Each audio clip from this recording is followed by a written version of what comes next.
Welcome to Super Soul Sisters. My name is Jamila Oluka and you're watching UBC TV Inspiring Uganda. As Super Soul Sisters, senior sister, I always encourage women to come here and tell their stories. And as you're all aware, Super Soul Sisters has been dealing with the young Super Soul Sisters. We just came out of 2024 where we had our nice most inspiring story pageant and we awarded the girls. And I know that most of you now know that Super Soul Sisters does not only look at the elderly, but it does a cross-cutting throughout all the sisters in the nation. So we as Super Soul Sisters, we make sure that stories are told within and beyond.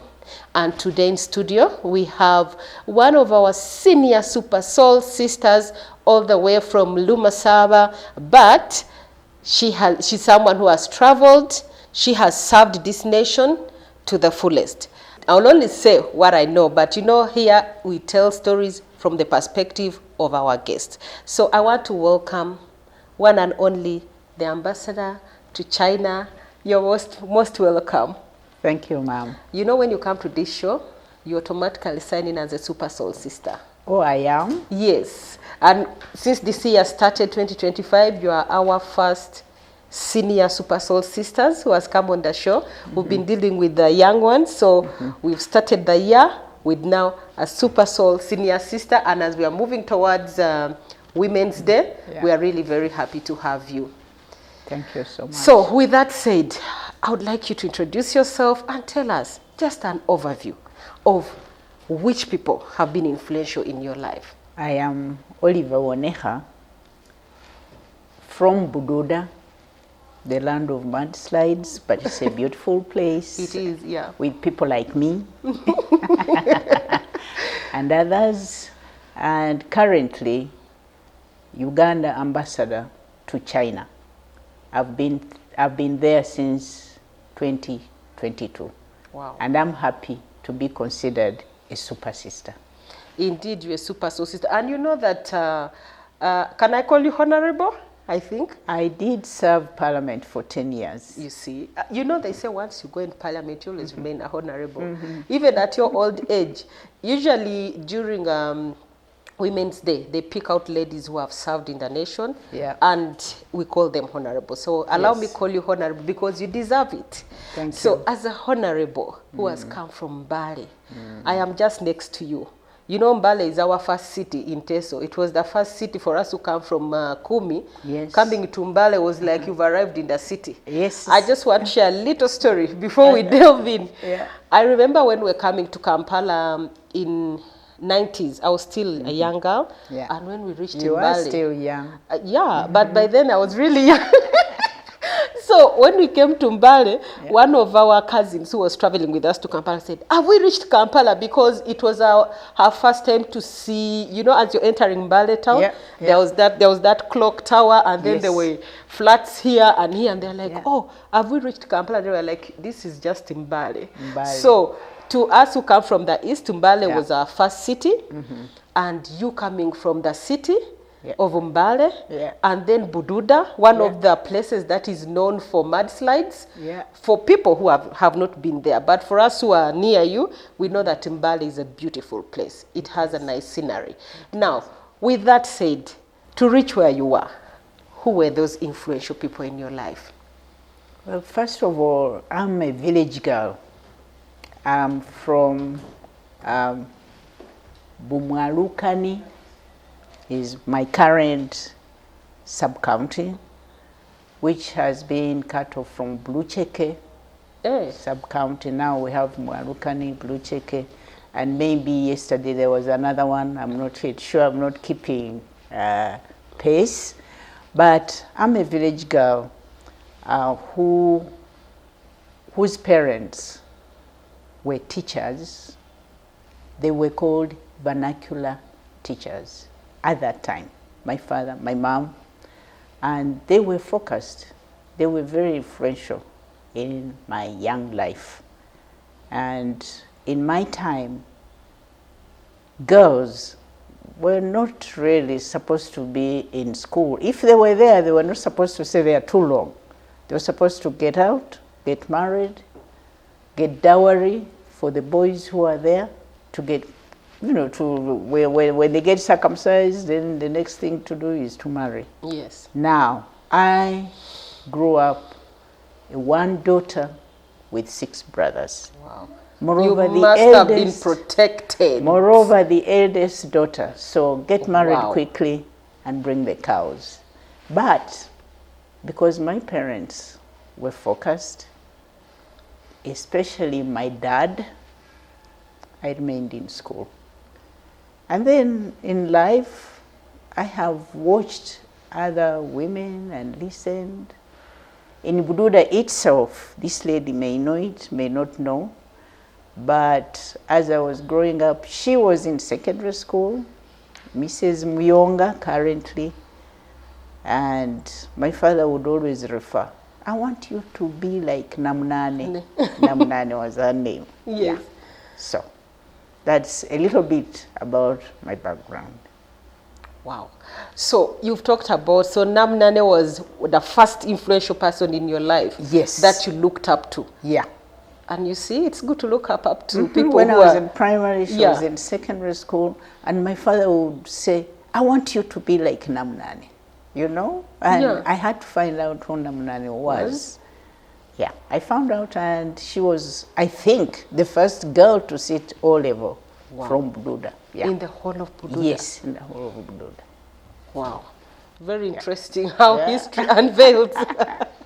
So with that said, you said you're from Bududa. Yes. Could you please share with us, like, who your parents, and you've already said you were within near Blucheke? From Blucheke. From Blucheke. Yes. Okay. So if you're comfortable, you can tell us more about your parents, and then My parents. the schools you went to. My father, the late, now, was Peter Mubochi. He was a primary school teacher. Those days they had a classification like vernacular teacher. I understand when they were training to become teachers, they were not really allowed to learn English. They were not taught English. But of course, along the way, he got some English. I remember him, whenever he would be trying to show off his English, he would say, now Wonekha, however, whatever, whenever. To put everything in one piece. Whatever it meant to him. Yeah, so, and then my mom was Bernardina Nabifo, but my mom, I think, taught for like 2 years only, and my father would not let her teach.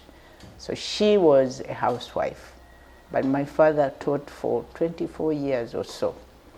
And at that time, whoever was my father's friend, especially the fellow teachers, if they were men, they were all my fathers. If they were women, they were my mothers. And they supervised me as much as my parents did. If on my way to school, I decided to branch and get some mangoes first with some friends, they would report. First, they would wait for me at school, punish me, and also report me to my dad, who would also punish me. So, but there was communal responsibility for young people. Even your neighbors at home, if they found you eating mangoes, climbing trees on the way, instead of going to school, they would take action and ensure that you go to school. So my early days, I remember them with passion. Like, I wish it would be the same today. Wow. Unfortunately, I think slowly by slowly, our society is no longer like that. It is not, indeed. Yeah. Wow. So that means being a daughter of a teacher, you had to go to the same school? As my father? Yeah. No. My father taught for a few years in that school, and because he chose to be polygamous, and they are Catholics, both my father and my mother, they wedded in the church, so he couldn't teach in the school. The school was called Buchunya Primary School. So he had to leave and go to a Muslim school. Oh, okay. Where are they? Where how many women didn't matter. Exactly. But even in Muslims, they need 4, not beyond 4. But, you know, people just take advantage of that. But what's interesting, in the Islamic countries themselves, where Islam originated, many of them have one wife, you know. And in Africa, I think, Honorable, it's because in our cultural traditions as Africans, men naturally are given that privilege and dominance of having so many wives. So when this religion came, which is, you know, favoring the men, they had to just delve in it and then make it look like it is religion, but behind it's tradition. The more the women, the more powerful you are. And the merrier, according to them. So it's interesting. So you reaching this level, and then looking at the background of your childhood, coming from Bulucheke, being one of the first girls to study, how did you manage to, did you study within there or from primary around Bulucheke? Where did you go for your secondary and then finally university? Buchunya, first of all, is a Catholic founded school. So from Buchunya, those days we still had junior secondary schools. So from Buchunya, I went to Nyondo Girls Secondary School. And the Catholics, they paid attention where, especially the bright children, where they went to next. So mine was predetermined. Moreover, my parents had studied in Nyondo, teacher training college at that time. So like it was natural for me to go to Nyondo Junior Secondary School. And from Nyondo Junior Secondary School, I went to Namagunga, Mount St. Mary's Namagunga. The famous Namagunga. That one. No wonder. Because yes, it is Catholic, and for the sisters at that time, I don't know whether they still do it today, but they did shopping for their senior ones.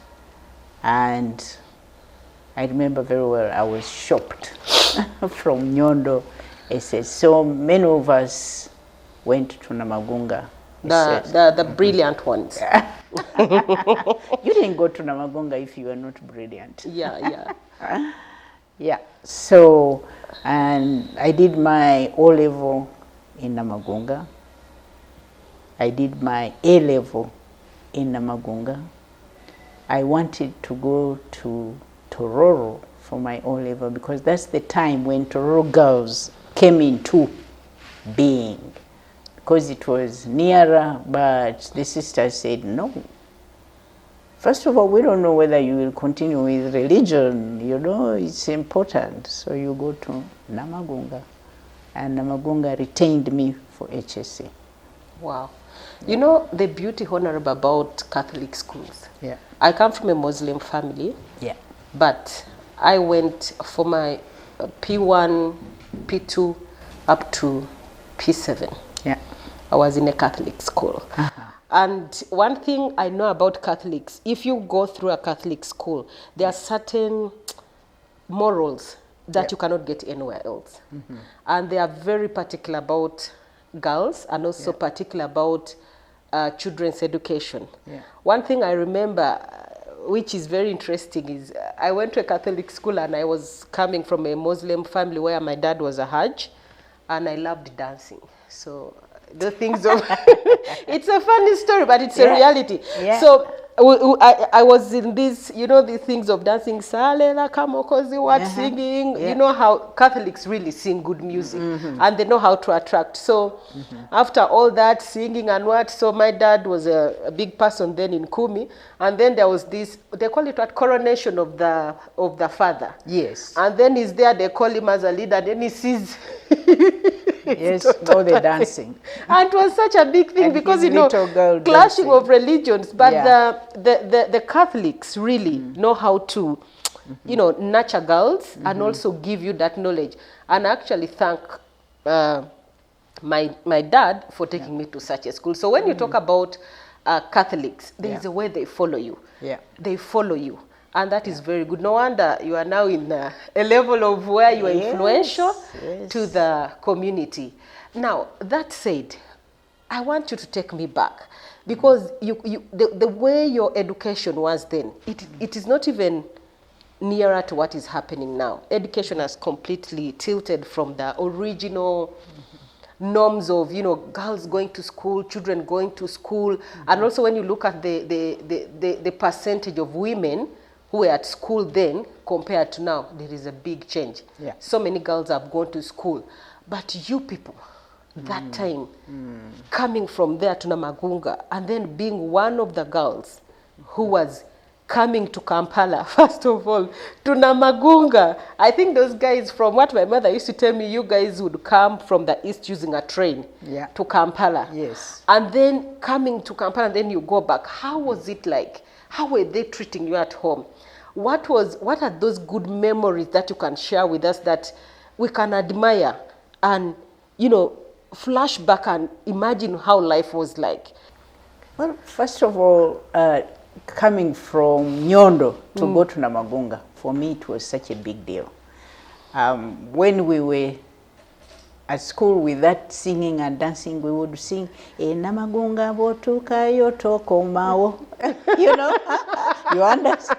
Yes, Yeah. like if you go to Namagunga, you will not want to come back. You don't want to come back. Anyway, Namagunga is before Kampala. You know, it is between Jinja and Kampala. So I didn't reach Kampala straight away.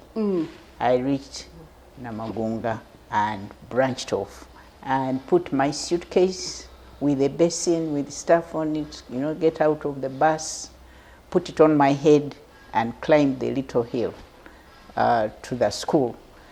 But all along, I had wanted to travel, you know, so from Bushunya to Nyondo. In Nyondo, one of my biggest memories is seeing the sunset. Wow. Up to now, I admire the sunset because Bushunya, my home, we are in between hills, big hills, so you don't see the sun rising and you don't see the sun setting. You know, you see it at about 9, 10 in the morning. So you don't get to see by the 6 early... o'clock, yeah, by 5 the sun is already disappearing. Oh my God. So in Nyondo, I remember the sunset so much. But growing up, I always wanted to go farther and farther. So anyway, being in Namagunga, I managed to reach Kampala. And I think that wasn't enough.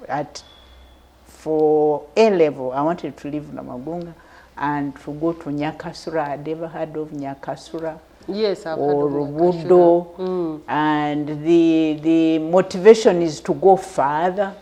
You know, explore. To go further. But of course, Namagunga had its principles and ensured that I stayed in Namagunga for my A level. Fortunately, I did well enough to stay in Namagunga. From Namagunga, I went to Makerere University. Was there any other university apart from Makerere? To the university. You know, the funny thing is when people get, I went even nowadays, like when people are discussing, if you find graduates, people who are out of university, when they are talking about, you know, the alumni, people say, which university did you go to? Say, I went to the university. So other universities don't really matter. No, they were not there anyway. They were not there. Oh God, interesting. But now, Honorable, I have liked the part of your school life, but at home, who was Honorable Olivia? At home, I was so protected, you know. I was not allowed to be going all over the place. Where I was, fortunately, water wasn't so far away, so I didn't have to go to the well, to a faraway well, to fetch water. Like girls, you know, it would be one way of escape. You go to fetch water, then you exchange stories and laugh, and before you go home, water was nearby. My father didn't allow any young boys coming to visit. No. And when he would be coming home, He would sneeze. I think sometimes he was pretending to be sneezing, cough. So, just to show you that I know I'm around. I'm around. Yeah. So boys would also fear in a way. And when he was sober, he would be civil. He wouldn't say anything. But if he came home after a beer or two, who is there? Which poor person's son is here? Yeah. You know, poor. We were not that rich, but I mean, yes, he would make sure his presence is felt, and I would have to make sure the boy lives. They were not necessarily befriending me. There were also not so many boys going to secondary school. There were few, so we kind of knew each other. Oh, okay. Like a small circle of educated people. People going to school, but everybody is advising, you know, that boy should not mislead you. So I was highly protected, including my young brothers. They thought it was their responsibility to protect me. So going to town was not a given. I wake up one morning and I'm going to Mbale. No. Would be going to Mbale maybe Christmas time. My dad is going to buy us clothes, and shoes for Christmas. Was nice those days. Because most of the time you are barefoot anyway in the village. So I wore shoes consistently when I was in Namagunga. And when you went back home? When I went back home, it was not a given that I was in shoes. I mean, I'll be having this one pair, which I have to take care of carefully. In Nyondo, there was a bit of bullying. So junior 2 girls would not allow junior 1 girls to be wearing shoes. So my shoes, I would keep them with I had a cousin in the teacher training section. So she would keep the shoes. And so then what would you do when you're going to school? No, then I'm barefoot. So junior 1, you are not wearing. The sisters who were in charge didn't know. I mean, it was okay. You go to class without shoes. So, so in the village, you are even more protective of the shoes, you know, because it is this one pair. You got it at Christmas time. You have to wait for the next Christmas to get shoes. Up to now, you know, entering a house, you know how you enter a house you have to remove your shoes. Yes. I'm always the last to remove my shoes. And because I think because I wore them a bit late. Interesting. You know, there are things we take for granted. Yeah. Yeah, like now if you told that to, even me, I grew up in the time where people used to, you know, kids would go to school without shoes. Yeah. And as I told you, I don't come from a very rich family, but my father was at least somewhere. So he made sure we had shoes. And every time we went to school, there was a lot of bullying. Yeah. Like they see you in shoes, and then they're like, why are you in shoes when others are not? And for us, there was this lugabire. Yes. The ones Karamojong make, so in Teso they are so common. And most kids would try to wear, from tires. So those would be for some people, and then those ones who could not really afford would be moving without shoes, and there were those disparities. Yeah. But we take it for granted. Now people want to wear shoes. And you can't even, sometimes you get tired of shoes, and yet, you know, it's very interesting, Honorable. Yeah. So, you were protected by boys, the parents protected you being the only girl. What are some of those moments that, when you look back, you want to laugh, that you can share with us? Share with us at least 3. This protection, okay. I remember one time in the evening, my father came home unexpectedly early, and my mother was cleaning that glass for the lantern. Yes. She was cleaning, and I was in the nearby trading center. It's getting dark. And I see my mother running to the trading center with the glass, you know, that glass bulb.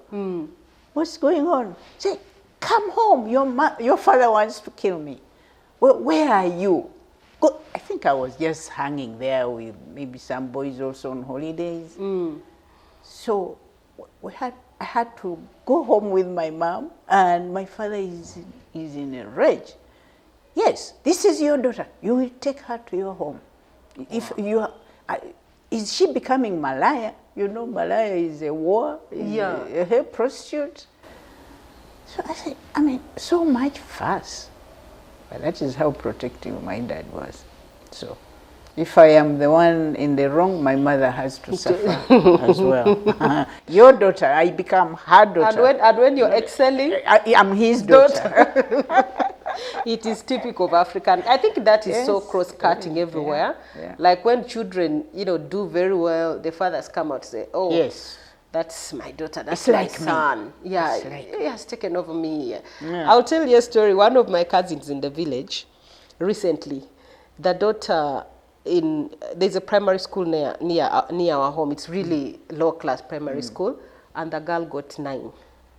9 aggregate. She's one of the best girls in Kumi district. But the father is really a peasant. So he was telling me that, can you please try to find out schools from there which I can take my daughter? She got 9. And I'm like, wow, that is so good. Excellent. And he wants to take the girl to Toro Girls, that, with the fees and what. So what amused me is he's like, do you know that my daughter passed? That girl is bright like me. That is me. Me, and I'm like, I'm just imagining if this girl had got like 24, what would be the outcome? So I think that is still there in some parts and in some areas. So it's not really news. Now, Honorable, all that said, the childhood, it's very interesting how it's nice to take back us in time. Because some people that I know who are watching right now may not even know how Namagunga was powerful and is still powerful to date. They cannot relate what it means growing up in Bulucheke. But I want to maybe take you back again. Now we have landslides in that area. What was it then? What was life like with all those natural calamities? Well, at that time, we would hear of mudslides, but here and there. And we didn't hear of so many people losing their lives, their properties, their animals. Where my home is in the valley, more or less. So we were not directly affected. But I think, given the population growth in Bududa, the national average population growth is around 3.2, 3.3%. But I think the contribution from Bududa is maybe around 7% or so to that, yes. So I think there is heavy cultivation of the land. In Bududa, it's very rare to find land lying fallow. We cultivate from door to door. During the time of beans flowering, everybody has to keep their chickens inside because chickens love the flowers. Yes. It becomes, that's the time when neighbors are quarreling because chickens are eating the flowers of the beans. So I think the mountain is also tired. It's giving a message that to us, yes, the land is being over-cultivated, and there was the natural forests. These forests have been encroached upon. With the expansion of the population, we have more and more people putting pressure on the forests. Actually, we do get lots of conflicts between Uganda wildlife and the yes, people. And the people because of the pressure. So I think population density is contributing to the occurrence, this frequent occurrence of mudslides. Yeah. So it is more frequent now, and it's even more serious when it happens than it was happening at the time I was growing up. Or maybe there's also maybe, you know, now we have so many tools to access information. Unlike back then where for you to get information from the other side of the village, someone has to travel, or probably someone has to get it from the radio. Could it be maybe? No, I think it is, these are the factors. The population density, the deforestation of the area, you know, and not planting those trees that would strengthen hold the the soil. soil. Also, the methods of cultivation. We've not modernized as much. I remember growing up, we had to, there was effort to stop soil erosion the way we cultivated. But today, as if we don't pay that much attention. It is true. Yeah. Because I remember when I was also young in the village, they would say, in Ateso they say, Ajala and I am sitting in.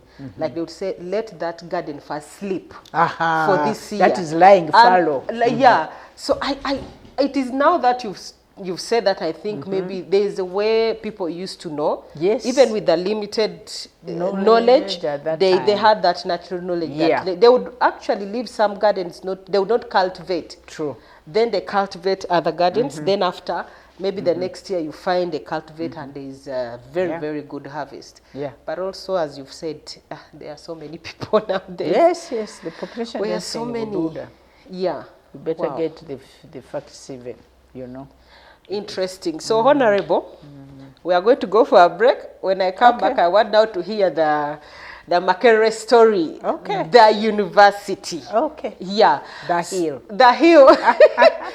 They say University of Seven Hills. Actually, there are around 7 hills around Makerere. When you go to the other side of, when you're coming from Kisubi, Wandegea, I think Chikoni, like all over.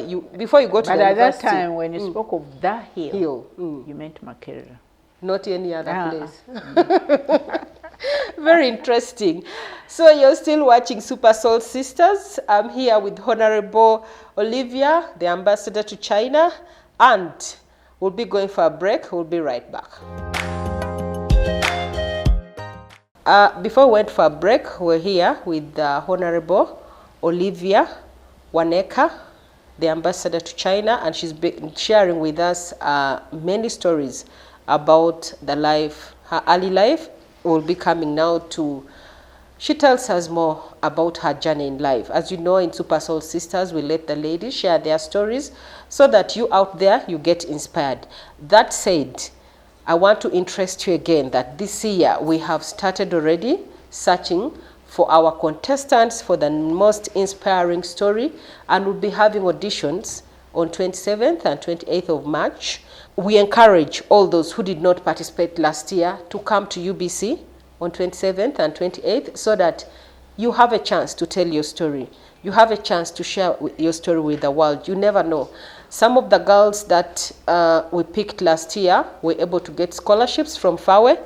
And as I always say, when there is an opportunity, try to delve in it. You never know how far it will take you. So we are giving you opportunity. It's like giving back as UBC and Super Soul Sisters to you, our viewers, especially the young girls. Our main aim is to make sure that you're motivated, you're empowered, and you're entertained at the same time. So take this initiative and come for auditions on 27th and 28th of March.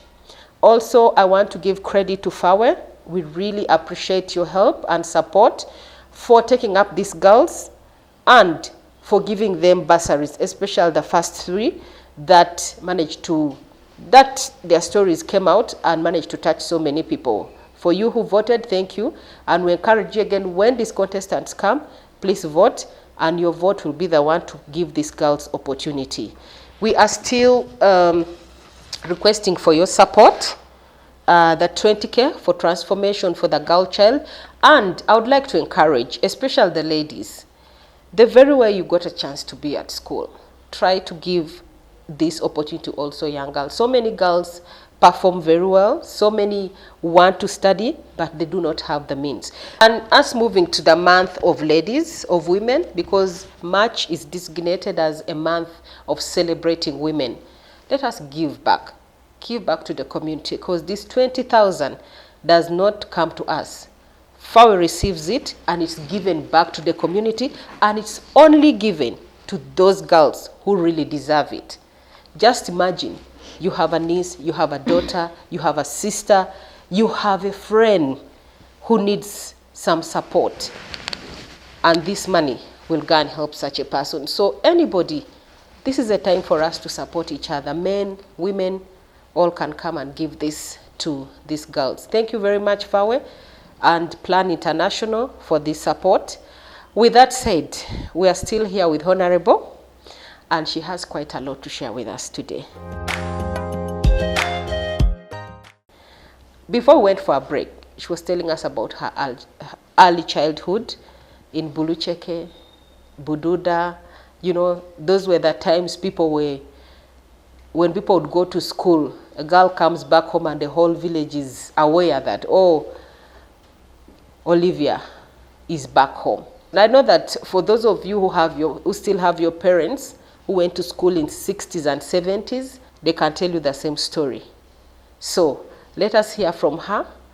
Before we went for a break, she said, the university. And when you hear the hill, there is no other than Makerere University. Yep.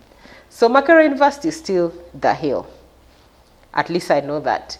And although other universities have come, Makerere University is still, actually, people from up country, the only university, say, which university are you going to? Makerere. They say, okay.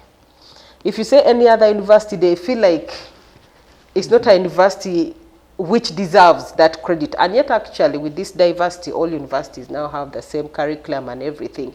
But taking you back now, coming from Namagunga, how was it? How were those days? How were you taken to the university? Was it on government? Were you picked? You can take us through how the procedure was done then compared to what is done today, Honorable.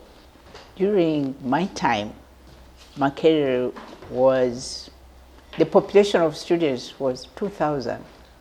Only? Only. The whole Around university? There. Yes, the whole university. And 2,000. How many, like approximately, what was the percentage of the girls? The girls, I wish I would have the exact one, but it was not big. The girls there were only 2 halls of residence, if we can use that. Against 8 halls of residence for men, 2 for women. So you can imagine. Of course, we also had non-residents, but the girls were not many. For example, I was the first girl from Bududa to go to Makerere. Wow. To go to university, for that matter. HSC, I was the first. You I deserve think a all gold level medal. we were 2-3 of us. I made it to HSC, and I went to university, and I think I can go a little further. University, I'm the first woman from Bududa to go to Parliament. Wow. And I am the first woman ambassador from Bududa.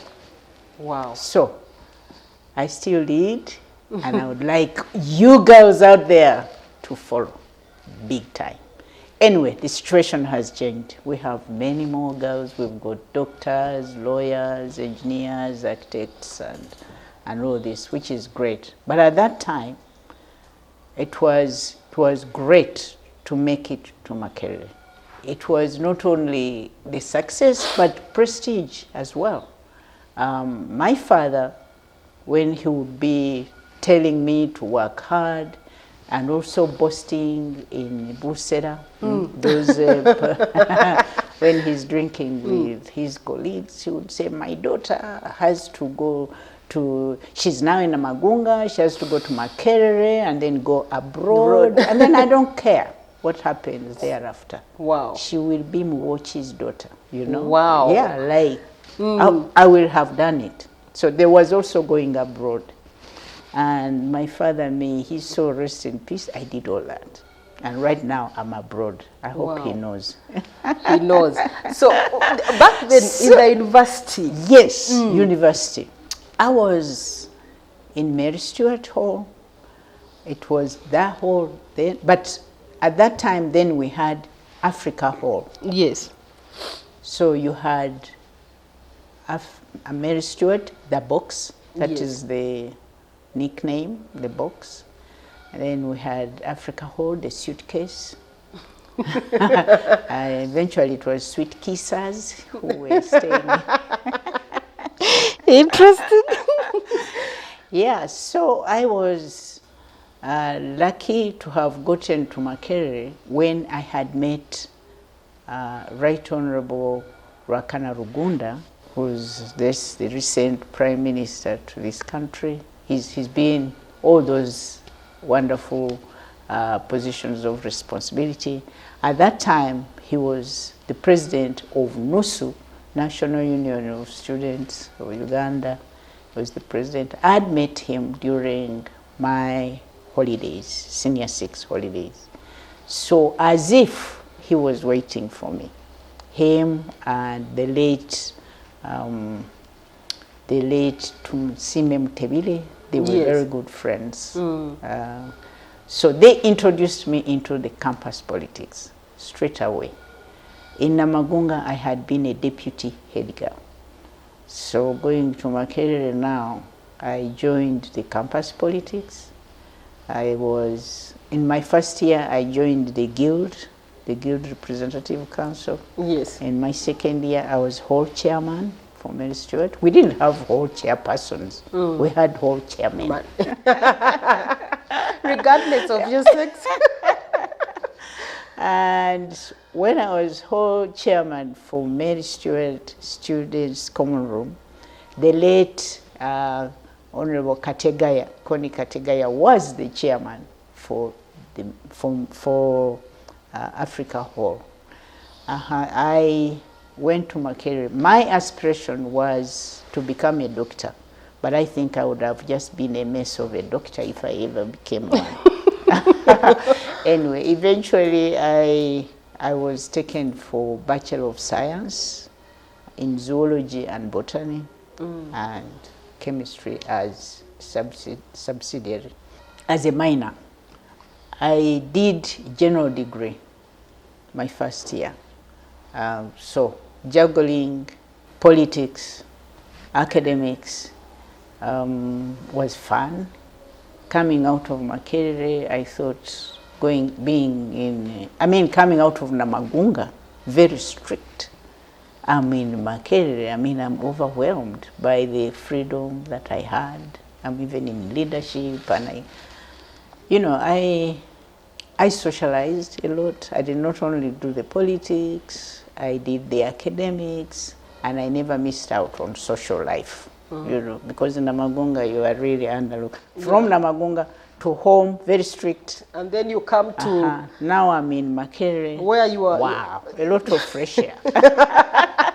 Where you can go to the boys' hall and come out the way you want. Yes, and go to the nightclub, Susanna. What was the club then? Susanna. Susanna. Yes, there was Susanna, there was White Nile. Wow. My favorite Not the Angenoise. Susanna. No, Angenoise came later. It was Susanna. Susanna was the. Then alternative was White Nile. White Nile. Where were they located then? I think somewhere in Akurabye, Not very far from the university. Not very far. So, at university, I think I had fun. And how were you juggling with the books? No, I nearly messed up my books. Because I think because of so much freedom, I think a bit overwhelming. Actually, quite a number of my colleagues, my classmates, some got pregnant first year. And then as soon as one became pregnant, you lost a whole residence. You had to become a non-resident, and that came with a lot of challenges. So, but somehow I survived all that. I did my 3 years, came out with the lower second. And I was happy. I mean, it could have been worse because I didn't miss out on the politics. I didn't miss out on the social life and all these activities. Danced? I did. Clubbing. They call it clubbing now. I did. And at our time, government was paying for us. We used to call it boom. So once boom arrived, for many boys and even girls, you know, you go to a lecture room because that is the week that boom has arrived, and you're 5 of you out of some 30 or 40. You're the only ones in the room, and the lecturer is asking, where is everybody? The answer, boom, booze. I mean, people have the money. People have the money, so they are boozy. And I mean, some would be so careless, remain in the nightclub, you know, stay there morning, the nightclub starts again. And wow. I had a friend, a Tanzanian friend, who used to say him and booze, I mean, him and boom, they were incompatible. It's either boom in the room or himself in the room. Did he make out of university? He did. I mean, that was fun. Wow. Yes. Interesting. Boom, booze. And then my aunt told me when they were in university around that time that everything was given to you, including, apart from the boom, you had even like mattresses, everything was there. No, everything was there. Everything was there. For me, when I was in Namagunga, HSC, I had a friend whose sisters were in Mary Stuart. So when we would get our day off, we would visit her sisters. And then she would invite us for meals, lunch. My goodness. I mean, Namagunga gave very good meals. We never had a single strike because of meals. Many schools had strikes because of meals at our time. Namagunga fed us very well. But one of my motivations for going to Mary Stuart was the meals. If we happened to catch up with breakfast, there was porridge, you know, not maize porridge, oats porridge. Wow. So that's when I first heard of oats porridge. And then you have bread. There is enough bread for everybody to go, you know, for everybody at the table. There is a big toaster, big machine there. So the girls are able to put the bread in the toaster as it is turning around, and you're telling the stories of what happened in North Hotel. And the bread comes back, it is burnt, you pick some more. And it goes that was good life. Yes, it was good life. The meals were very good. So one of my motivations was I must come to Makerere. Anyway, that is on the minor. I wanted really to succeed, and so did my parents. So our time was good. We had the student politics was really for students. Of course, like government, nowadays. Yes, government of the day would be following, especially Dr. Milton Obote's times.